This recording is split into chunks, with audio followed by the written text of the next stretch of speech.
Hey guys, I am here with a quick editing tip for creators in Adobe Premiere Pro.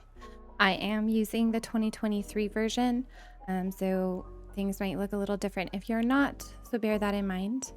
Today we're going to be talking about subtitles.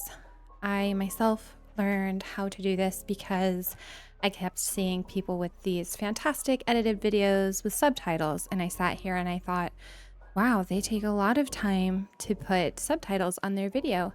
And now I realize that's not really quite true. So I'm going to show you a trick that will hopefully save you a lot of time. Now, one thing to bear in mind, it's probably good to do subtitles last. Have it be the last thing you do in your editing process. As you see here, this is a project that I worked on a while ago, but we're going to use it as a demo. I have everything edited. I have all my transitions, my audio. I've played around with my auto gate to mess with my mic and make sure it sounds a little bit better. I've added my effects or scaling so that it appears well in mobile form. But now I want to add captions. Biggest thing to do, there's this little title tab right here called text next to effect controls. And obviously you can find your effect controls by clicking on your clip. Effect controls has it for music too, so it doesn't matter what you click on, this should be here. If you don't have this little thing, you're gonna go to sequence, captions, add new caption track. I already have a caption track up here. It's grayed out because there's nothing here, but originally this did not exist for me. I accessed it by coming here. You hit OK, and then this will pop up like this for you, and you're gonna see subtitles. I'll go ahead and leave it here just so you see what should have happened.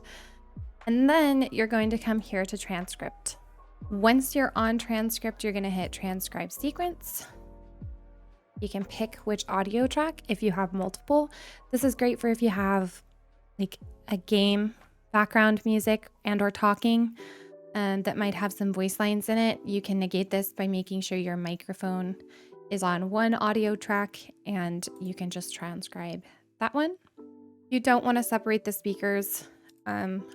There's probably some instances that this would be good, but for the purpose that we're using it, we do not need to do that. And then you just hit transcribe. I'm going to take this voice line and it's going to read it out. Obviously, you need to come in here and edit this to be exactly what is said. This is the only part that might take you a little work. It's definitely a lot less work than typing it in by text. So this is only the beginning of this tool. Once you find this, a tone, heart of the elder tree, okay, we edit this. I'm thoroughly enjoying this. Just in the story. Yep, this all looks good. Sure, if that sounds like your kind of game, feel free to head on over to Steam. Now, that's done. Presumably, I'm not going to super proofread it because that's not what matters. Once you are done proofreading this, all you need to do is hit create captions. Make sure you hit preferences. For all of my phone-based content that is 1080 by 1920, I will only ever do single line. That way it doesn't scroll down. So basically it'll put one line, and then if it goes past one line, it'll go on to the next set of words. You can also set the minimum duration. I usually turn this down because if you have short text, it will usually take only a second or two for it to flash across. So you want to have this down low, and that will reduce the minimum.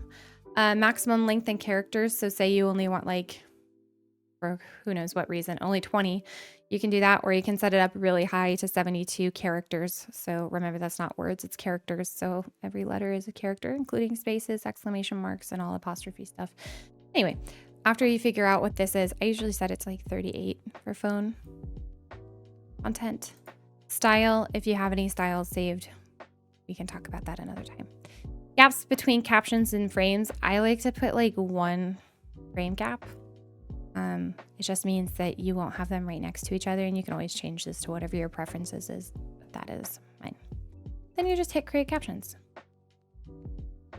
So I won't bother playing the rest of it, but these have perfectly matched up, which the clearer your microphone is and the clearer you speak, the better it's going to recognize your voice and translate it into subtitles properly at the right timing.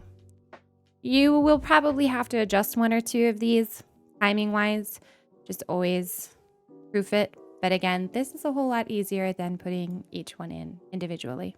One last note, you're probably thinking, well, now I'm going to have to go and edit the text and position and the color of every single one. No, you don't. All you do is come here, pick one. It doesn't matter. It doesn't need to be the first. It could be randomly in the middle. I'll put a clip or a caption in the middle to prove it. You come over here, make sure this is selected.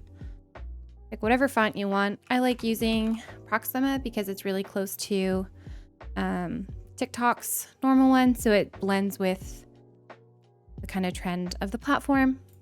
I always love pink.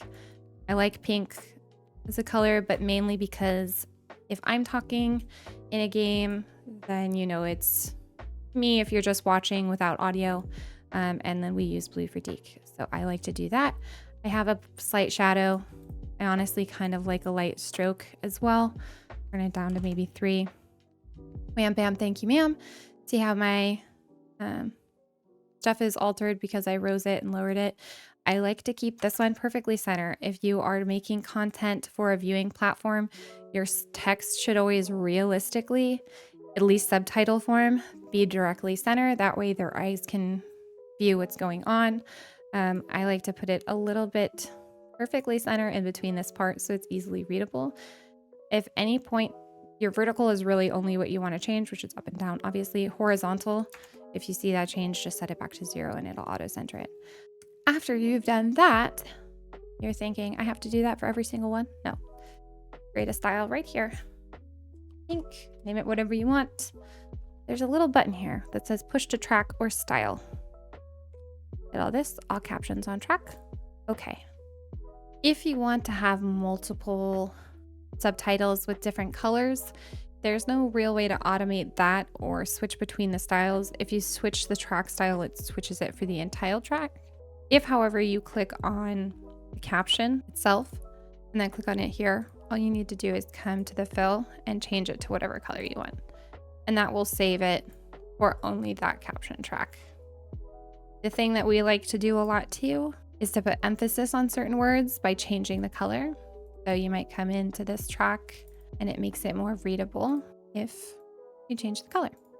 Then your eyes focus on that. So if you have trigger words that you're wanting people to focus on, like game review or a funny word that's bolded to increase drama, for Pete's sake, who knows what you want to do. If you want a word highlighted to draw attention, easy enough. You just highlight the word, change the fill specifically, boom. All right, for now, that's about all I have to show you guys. Obviously, there's some basic stuff that we could go into detail about, but that's more meticulous, minor stuff. This should hopefully help you guys automate your captions a whole lot easier. I know it cut down editing time a ton for me, so I hope it helps. Thanks for watching, and if you guys have any questions that you would like me to answer and do a guide on, feel free to drop a comment. Don't forget to leave the video a like and hit that subscribe button if you want to support the content.